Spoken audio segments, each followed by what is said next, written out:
Hello मेरे प्रिय छात्रों, तो कैसे हैं आप लोग बच्चे? बहुत अच्छे होंगे और आपकी जो तैयारी चल रही है एग्जाम के लिए वो बहुत ही बेहतरीन ढंग से चल रही होगी।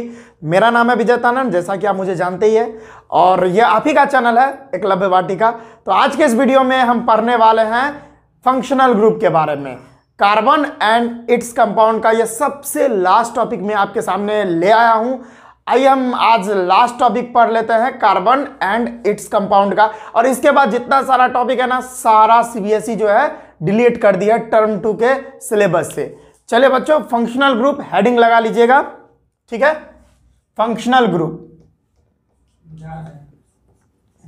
फंक्शनल ग्रुप क्या होता है भाई साहब? फंक्शनल ग्रुप कहीं ना कहीं तो सुन ही रखा होगा, फंक्शनल ग्रुप क्या होता है। तो आइए स्टार्ट करते हैं। तो पहले मैं आपको बता देता हूं फंक्शनल ग्रुप क्या होता है, उसके बाद डेफिनेशन लिखा दूंगा क्या होता है। तो देखिए भाई साहब, फंक्शनल ग्रुप क्या होता है कि फंक्शनल ग्रुप या तो कोई एक एटम हो सकता है या एटम का ग्रुप होता है। वो एटम या एटम का ग्रुप किसी बड़े से कंपाउंड में अगर लग जाते हैं, जुड़ जाते हैं, तो वो कंपाउंड का जो सारा प्रॉपर्टी होता है, वो कंपाउंड का सारा गुण जो होता है ना, वो फंक्शनल ग्रुप के ऊपर निर्भर होने लगता है। या डायरेक्ट कह लो तो वो पूरे कंपाउंड का जो प्रॉपर्टी होता है, वो पूरे कंपाउंड का जो गुण होता है, वो डिपेंड करने लगता है किस पर? फंक्शनल ग्रुप पर। यानी फंक्शनल ग्रुप उस कंपाउंड के सारे प्रॉपर्टी को डोमिनेट करने लगते हैं। तो आई थिंक आपको समझ में आया होगा। पहले डेफिनेशन बताते हैं, लिखवाते हैं, उसके बाद और अच्छे से इसको समझाने की आपको कोशिश करते हैं। अगर आप मेरे चैनल पे आए हो तो डेफिनेटली बाबू सब कुछ समझ में आएगा। अब थोड़ा वेट तो कर लो, सुपरमैन तो नहीं हूं ना कि एक ही बार में सारा बक दूंगा। धीरे धीरे बातें आती है, धीरे धीरे आपको समझ में आएगा, बस बने रहिए मेरे साथ। देखिए बाबू क्या होता है, पहले डेफिनेशन लिखिएगा। एन एटम और group of atoms attached and then attached to compound, लिख दीजिए attached to organic compound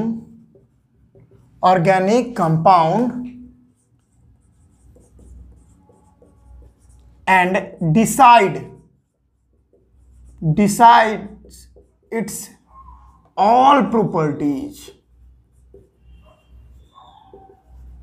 is known as functional group।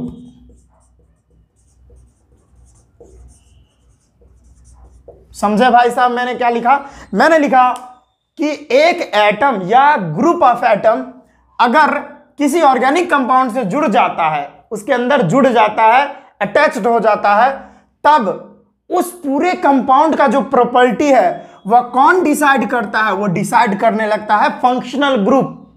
बस इतना ही है, समझ में आया? तो फंक्शनल ग्रुप जो है ना, वो क्या होता है, किसी ऑर्गेनिक कंपाउंड में अगर अटैच्ड हो जाते हैं, जुड़ जाते हैं, तो वो पूरे कंपाउंड की प्रॉपर्टी को डोमिनेट करने लगते हैं। उस पूरे कंपाउंड पर उसका जो है राज चलने लगता है। जिस तरह से वो कहेंगे ए भाई ऐसे चल, तो वो ऐसे ही चलेगा। कहेंगे दाएं मुड़ तो दाएं मुड़ेगा, बाएं मुड़ तो बाएं मुड़ेगा वो कंपाउंड, ठीक है ना। तो वो होता है, ठीक है। जैसे मीथेन में अगर OH ऐड कर देंगे, यानी अल्कोहल को ऐड कर देंगे ना, तो कहने का मेरा मतलब है कि वो मीथेन, पहले देखिए एग्जाम्पल, जैसे एक बात बता दूं, CH4 मीथेन होता है, ठीक है। मीथेन में से एक हाइड्रोजन रिमूव करके हम OH ऐड कर देंगे। क्या कर देंगे? OH ऐड कर देंगे, तो CH3OH हो जाएगा, ठीक है।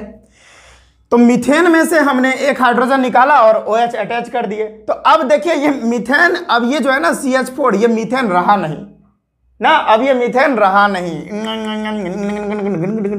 यानी अब CH3OH बना, ये मीथेन अब रहा थोड़ी ना। इसमें नया एक हेटेरो एटम अटैच हो गया है, ठीक है। एक नया एक एटम अटैच हो गया है, और ये क्या है? ये फंक्शनल ग्रुप है। अब ये OH जैसा चाहेगा प्रॉपर्टी डिसाइड करना, CH3 का प्रॉपर्टी अब वैसा हो जाएगा। I think you have got my point. Okay, ये तो समझाने के लिए था, ठीक है, कोई दिक्कत नहीं होनी चाहिए। तो बहुत सारा फंक्शनल ग्रुप होता है जो क्लास 10th में है, जो हमारे सिलेबस में है, वो हम थोड़ा देख लेते हैं। क्या है भाई साहब फंक्शनल ग्रुप? पहला है हमारा हेलो एल्केन्स, हेलो एल्केन्स, जिसको हम लोग इस तरह से एक्स से दिखाते हैं। एक्स जो है ना यहां पर, एक्स का मतलब क्या होता है? हेलोजन। एक्स का मतलब क्या होता है? हेलोजन। अब हेलोजन क्या होता है? हेलोजन जब अगला चैप्टर हम लोग पढ़ेंगे पीरियोडिक क्लासिफिकेशन ऑफ एलिमेंट्स, उसमें हम हेलोजन फैमिली वाले जो एलिमेंट्स है उसके बारे में पढ़ेंगे।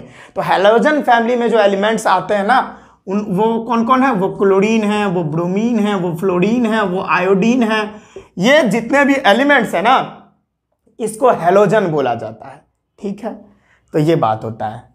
अगर एल्केन में से एक हाइड्रोजन रिमूव होकर ये क्लोरीन, ब्रोमीन, फ्लोरीन, आयोडीन लग जाएंगे तो वो हेलोजन, तो वो हेलो एल्केन्स कहलाएंगे। ठीक है, हेलो एल्केन्स और हेलो एरिन्स क्लास 11th में आपको बहुत अच्छे से, नहीं सॉरी, क्लास 12th में आपको बहुत अच्छे से पढ़ना है। ठीक है, हेलो एल्केन्स और हेलो एरिन्स के बारे में ऑर्गेनिक केमिस्ट्री में। दूसरा फंक्शनल ग्रुप है हमारा एल्कोहल। ठीक है, जिसको हम OH से दिखाते हैं। ठीक है, अगला है भाई साहब एल्डिहाइड। ठीक है, एल्डिहाइड, जिसको हम दिखाते हैं RC डबल बॉन्ड OH इस तरीके से, या इसको ऐसे भी दिखा सकते हैं CHO, इस तरह से भी दिखाते हैं, कोई दिक्कत नहीं है, बात तो वही हो जाएगी ना। अगला है भाई साहब कीटोन, जिसको हम दिखाते हैं RC double bond OR dash. ठीक है, या तो ऐसे दिखा लो और नहीं तो भाई साहब आप इस तरह से दिखा सकते हो, tween tween tween tween tween C किस तरह से डबल बॉन्ड O और 2 वैलेंसी यहां पर खाली हो जाएगी। इस तरह से भी कीटोन को दिखाया जा सकता है, कोई प्रॉब्लम। और अच्छा, एक और बात, यहां पर मैं R लिख रहा हूं, समझ में नहीं आ रहा तो ये R जो है ना, ये एल्काइल ग्रुप को दिखाता है, एल्काइल ग्रुप। ठीक है, या डायरेक्ट कह लो तो L जो है ना, एल्काइल एल्केन वगैरह को दिखाता है, जैसे CH3। जैसे देखिए यहां पर R है ना, यहां पर डायरेक्ट कह लो तो R, डायरेक्ट बोल लो तो कार्बन की चेन होगी, कार्बन की चेन। ठीक है, यहां पर R की जगह पे कार्बन हो सकता है, हो सकता नहीं, होगा ही। ठीक है, अगला है कार्बोक्सिलिक एसिड। क्या है भाई साहब? Carboxylic acid. किस तरह से दिखाते हैं? RC डबल बॉन्ड OH, या तो इस तरह से दिखा लो या तो COOH इस तरीके से दिखा लो, ये सारा हो सकता है।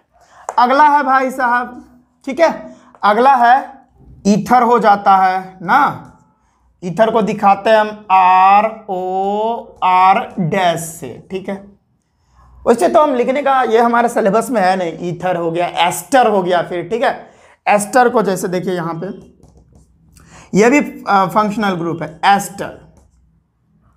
क्या होता है भाई साहब? RC double bond OR dash.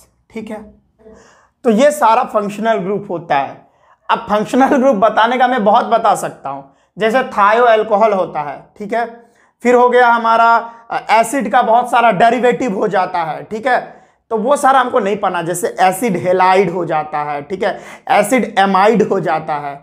तो वहां पर बहुत सारा हमारा फंक्शनल ग्रुप है जिसको हमको क्लास 10th में तो बिल्कुल भी स्टडी नहीं करना है। वो सारा जो है ना क्लास 11th का टॉपिक है। साइनाइड वगैरह हो गया, बहुत सारा है। एमीन, एमीन में भी 1 degree amine, 2 degree amine, 3 degree amine. ठीक है, तो वो सारा नहीं पढ़ना। तो इतना सारा काफ़ी आपके लिए फंक्शनल ग्रुप। और वैसे भी हमको पूरा अच्छे से पढ़ना थोड़ी ना था फंक्शनल ग्रुप। फंक्शनल ग्रुप में बस उसका डेफिनेशन और किस किस तरह से होता है, उसका स्ट्रक्चर किस तरह से बनता है, बस इतना ही था।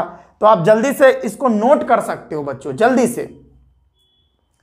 ठीक है बच्चों, तो आई थिंक आपने ये पूरा चीज़ लिख लिए होंगे। ठीक है, अभी हम देखेंगे, अभी पूरा खत्म नहीं हुआ। हेलो एल्केन, ठीक है, फिर हेलो एल्केन्स में, अल्कोहल में, एल्डिहाइड में, कीटोन में, कार्बोक्सिलिक एसिड में, ये सारा जो है ना, इसका एक एक एग्जाम्पल हम लेके देखेंगे कैसे ऐड होता है। ठीक है, तो आई थिंक आपने ये तो लिख लिया होगा। ठीक है, तो बच्चों आई थिंक आप बहुत अच्छे से पढ़ाई कर रहे होंगे टर्म 2 एग्जाम के लिए। ठीक है, बहुत अच्छे से, बहुत मेहनत कर रहे होंगे। ठीक है, और यह जो है ना आपके जीवन का स्ट्रगल जो है ना वो उसकी शुरुआत है, अभी से शुरुआत है। अगर आप क्लास 11th में जाओगे, फिर IIT JEE नीट के लिए आप प्रिपेयर होगे, तैयारी करोगे, तो क्लास 9th से ही ना स्ट्रगल की शुरुआत हो जाती है। ठीक है, वो जो आप सपना देख रहे हो IIT JEE नीट के लिए, वो स्ट्रगल जो है ना क्लास 9th से ही स्टार्ट हो जाती है।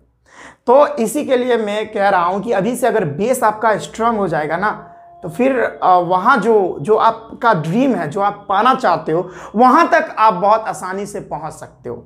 लेकिन आपका शुरुआत का ही रास्ता जो है ना वो कमज़ोर है ना, तो फिर वहाँ तक पहुँचने में बहुत ही कठिनाई होगी। ठीक है, इसी के लिए 9th-10th आप बहुत अच्छे से प्रिपेयर कर लो, फाउंडेशन लेवल तक बहुत अच्छा कर लो, कोई दिक्कत नहीं होनी चाहिए। ठीक है, अच्छा, एक बहुत अच्छा सा बात मैं उन बच्चों के लिए बोलना चाहता हूँ, पर्सनली लड़कों के लिए, जो घर से दूर हॉस्टल में या कहीं घर से बहुत दूर रूम लेकर पढ़ाई करते हैं। उन लड़कों के लिए मैं एक बात बोलना चाहता हूं। खुद से उठकर पानी तक ना पीने वाले आज खुद से कपड़े धो लेते हैं। जो कल तक घर के लाडले थे आज अकेले में रो लेते हैं। सिर्फ बेटियां ही नहीं बेटे भी पराये होते हैं। सिर्फ बेटियां ही नहीं बेटे भी पराये होते हैं। बाप की जरा सी बात पर मां को शिकायत करने वाले, बाप की जरा सी बात पर मां को शिकायत करने वाले आज दुनिया की बातें और नखरे भी सह लेते हैं। ठीक है, तो जो बच्चे घर से दूर रह के पढ़ाई करते हैं उनके लिए ये कुछ लाइन मैं आपके लिए बोला। खैर ये लाइन मेरा तो नहीं है, लेकिन ये बहुत अच्छा लाइन है, मोटिवेशनल लाइन है जो मैं आपके लिए बोला हूँ। जो बच्चे घर से दूर रहकर इतनी मेहनत कर रहे हैं, जैसे कुछ लोग 11th में 10th करने के बाद कुछ लोग LN ज्वाइन कर लेते हैं, कोटा चले जाते हैं। ठीक है, तो वहाँ वो अच्छे से पढ़ाई करते हैं घर से दूर, साल भर घर नहीं आते और खूब मेहनत करते रह करके और रियली में वो रिजल्ट लाते हैं। उन बच्चे के लिए ये बात था, ये रियली में ये जो है ना दिल को झंझोर देने वाला बात था। ठीक है, तो इसी तरह से मेहनत करते रहिए। देखिए कुछ पाने के लिए कुछ तो खोना पड़ता ही है, जाहिर सी बात है। तो मेहनत करते रहिए यार, कुछ आपको सफल बनना है ना, वो जीवन में वो ऊंचाई को छूना है जो आप सच में पाना चाहते हो। वो ऊंचाई ऐसे नहीं मिलती, कुछ ना कुछ सेक्रीफाइस करना पड़ता है, तब जाके वो ऊंचाई तक आप पहुंच पाते हो। ऐसे नहीं पहुंचा जाता घर में बैठे बैठे हंसते खेलते, वो सपना आपका पूरा नहीं हो सकता। ऐसे में उसके लिए मेहनत करना होता है और यहाँ तक कि घर को छोड़ना पड़ता है। ठीक है, तो यस, चलिए हम स्टार्ट करते हैं। बहुत सारा इमोशनल बात हो गया है। जैसे हेलो एल्केन्स का मैं बात कर लेता हूँ, पहले थोड़ा मिटा लेता हूँ इसको। ठीक है बच्चों, थोड़ा इसको हम मिटा लेते हैं। हेलो एल्केन्स, अल्कोहल, ये 2-3 का जो है ना एग्जाम्पल हम देख लेते हैं जो इंपॉर्टेंट है। ठीक है, वैसे तो ये हमारे सिलेबस में नहीं आ रहा, फिर भी थोड़ा बहुत देख लेते हैं। जैसे हम बात करें, जैसे देखिए ये क्या है भाई, पहला एग्जाम्पल देता हूँ। ये हमारा रहा CH4, किस तरह से बनाते हैं, इस तरह से हाइड्रोजन हाइड्रोजन हाइड्रोजन हाइड्रोजन। ठीक, ये क्या है, ये है मीथेन, ये है भाई साहब मीथेन। इसमें हमने क्या किया, इसमें हमने किया ब्रोमीन को ऐड किया। ठीक है, ऐसे नहीं, ऊपर में माइनस वाला लिख लो, एक हाइड्रोजन को हटा दिया और एक ब्रोमीन को ऐड कर लिया, तो ये क्या बन जाएगा, ये बन जाएगा ट्वी हाइड्रोजन हाइड्रोजन हाइड्रोजन और यहां से Br जुड़ जाएगा। ये मीथेन था। ठीक है, और ये क्या हो जाएगा, इसका नाम हो जाएगा ब्रोमोमीथेन। ब्रोमोमीथेन। एनी प्रॉब्लम है स्टूडेंट, इस तरह से होता है। जैसे यहां पर मैं दूसरा बात, छोटा बात ले लेता हूं, कोई तीर तिरंगा नहीं है, छोटा मोटा बात है। एक वैलेंसी कंप्लीट 3 हाइड्रोजन, ये 2 वैलेंसी कंप्लीट 2 हाइड्रोजन, यहां पर 3 वैलेंसी तो 3 हाइड्रोजन। इसमें हम क्या करते हैं, एक हाइड्रोजन को निकाल के एक आयोडीन ऐड कर लेते हैं। ठीक है, क्या होगा रिएक्शन, ट्वी, यहां पर आयोडीन आ जाएगा और 2 हाइड्रोजन इधर 2 हाइड्रोजन इधर। ठीक है, समझ में आया, और यहां पर एक हाइड्रोजन, कोई दिक्कत, 2 हाँ 3, कंप्लीट है। अब इसका क्या नाम होगा, इसका नाम हो जाएगा आइडोप्रोपेन। ठीक है, बहुत आसान था, कोई दिक्कत नहीं। तो यहां पर क्या होता है, ये दोनों क्या है, ये ट्विन और ट्विन, ये दोनों क्या है, ये दोनों हेलो एल्केन्स है। क्या हुआ इसमें कि हमने एल्केन में हेलोजन फैमिली वाला एलिमेंट्स को ऐड कर दिया, तो वो क्या हो गया, हेलो एल्केन्स हो गया। बहुत आसान था ये, तो इसको आप नोट कर ले। हम थोड़ा अल्कोहल का भी देख लेते हैं। चलिए मिटा दूं बच्चों, मिटा देता हूं। आई थिंक आपने ये लिख लिया होगा। चलिए छोटा मोटा बात पढ़ रहे, वैसे ये सिलेबस से हट चुका है, फिर भी थोड़ा बहुत देख लेते हैं। जैसे हम बात करें अल्कोहल की, ठीक है, इसका स्ट्रक्चर क्या होता था, ROH, ठीक है, और इसके लास्ट में ऑल लगा देते हैं। ठीक है, इसके सफिक्स में ना OL कब लगाते हैं भाई, इसके सफिक्स में हम ऑल लगा देते, OL ऑल।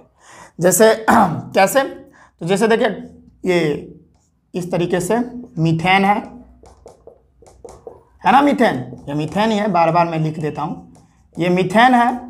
मीथेन से एक हाइड्रोजन निकाल के एक OH ऐड कर दोगे तो ये बन जाएगा खचाक CH3 और यहाँ पर OH बन जाएगा। ठीक है, अब एक कार्बन है, एक कार्बन को मिथ बोलते हैं, सिंगल बॉन्ड है तो ANE, और अब OH लगा हुआ है तो जानते हो जब भी OH लगा है तो लास्ट में ऑल लगा दो, तो OL लगा देंगे। लेकिन ऑल तब लगाओ, अब जैसे देखिए ये O है और यहाँ पर E है, दो वोवेल एक साथ आएगा ना, देखिए E और O दोनों एक साथ आ गया और दोनों वोवेल है, तो पहले वाले वोवेल को काट दो भाई, E को हटा दो, तो क्या हो गया, मिथेनॉल हो गया।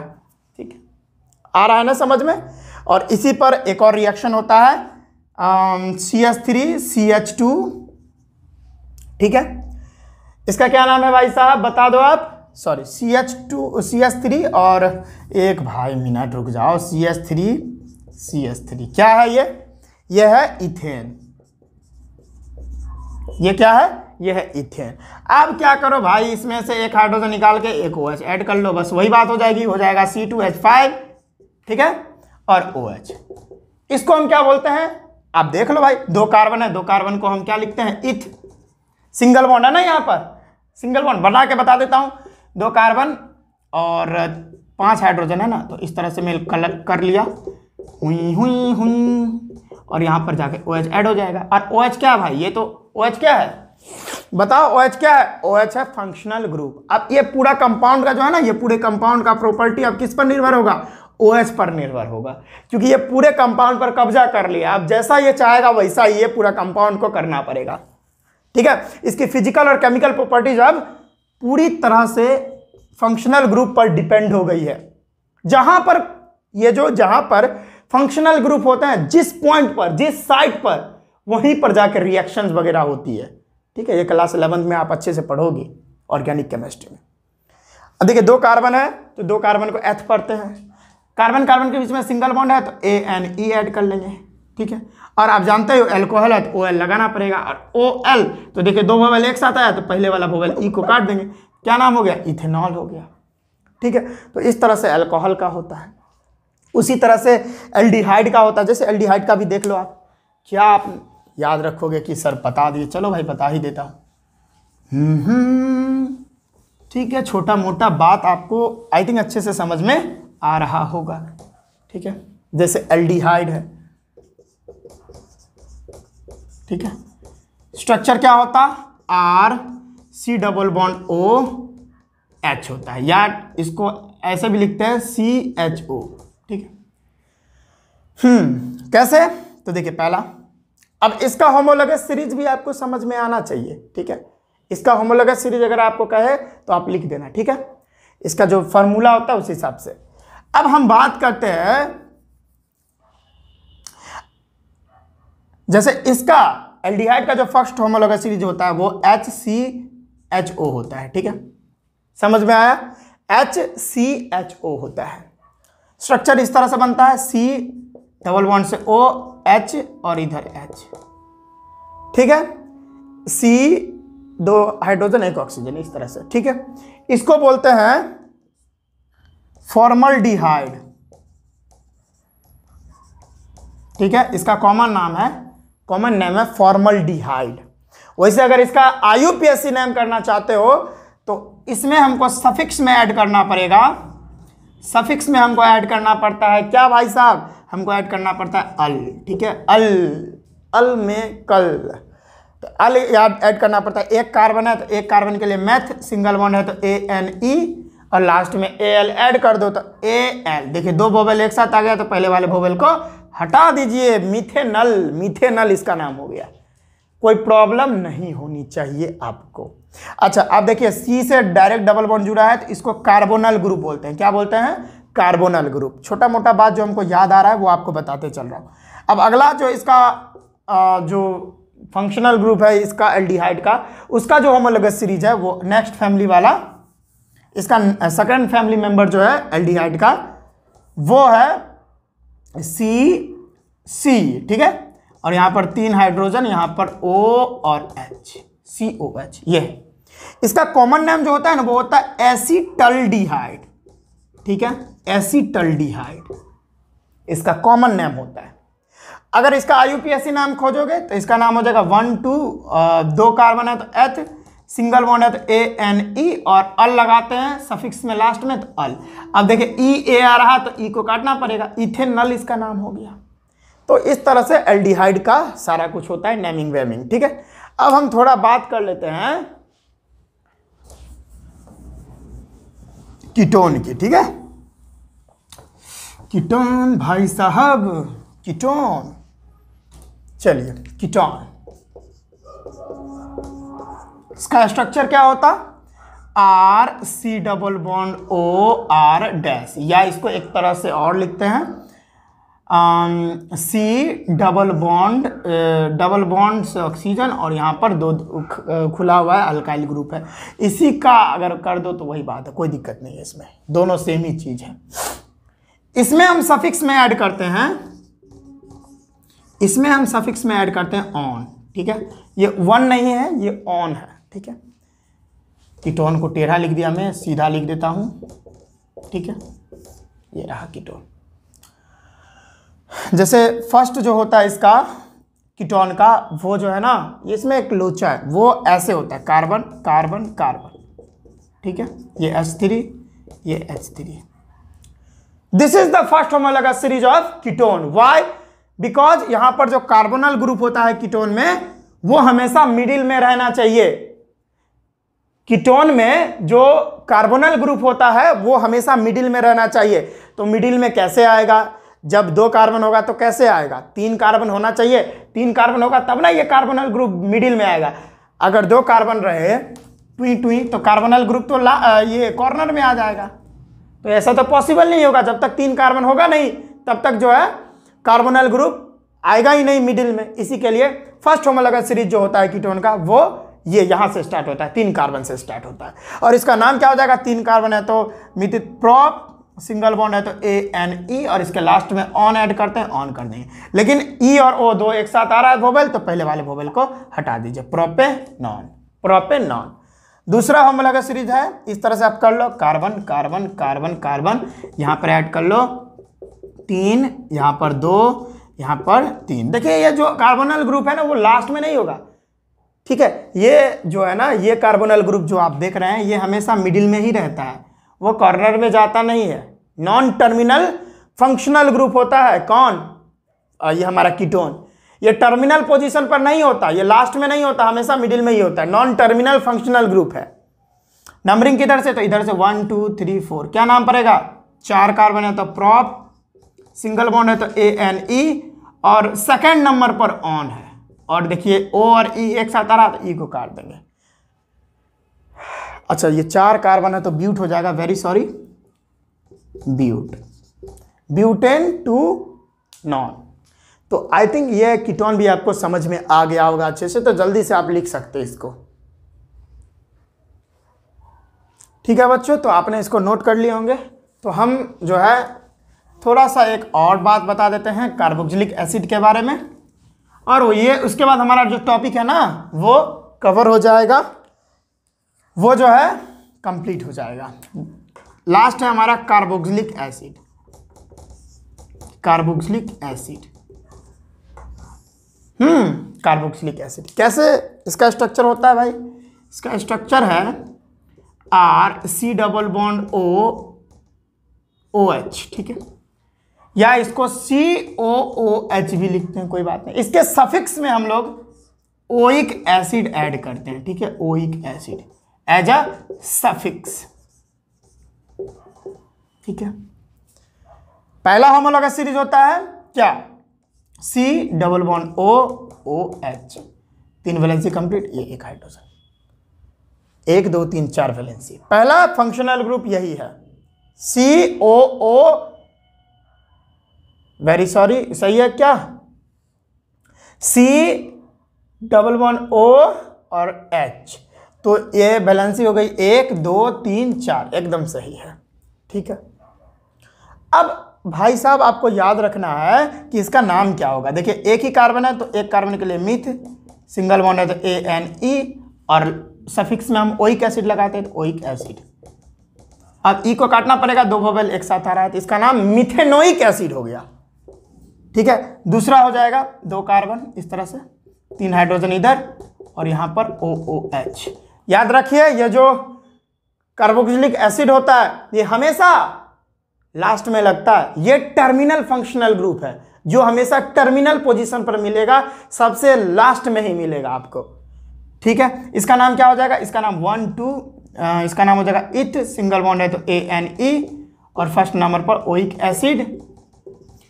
अब देखिए O है और E है, 2 वोवेल एक साथ आ रहा तो पहले वाले वोवेल को काट देंगे, इसका नाम हो जाएगा इथेनोइक एसिड या इथेन 1 ओइक एसिड। पोजीशन दिखाना जरूरी होता है लेकिन फर्स्ट पोजीशन को आप नहीं भी दिखाओ कोई दिक्कत नहीं है, या तो इसका नाम इथेनोइक एसिड होता है।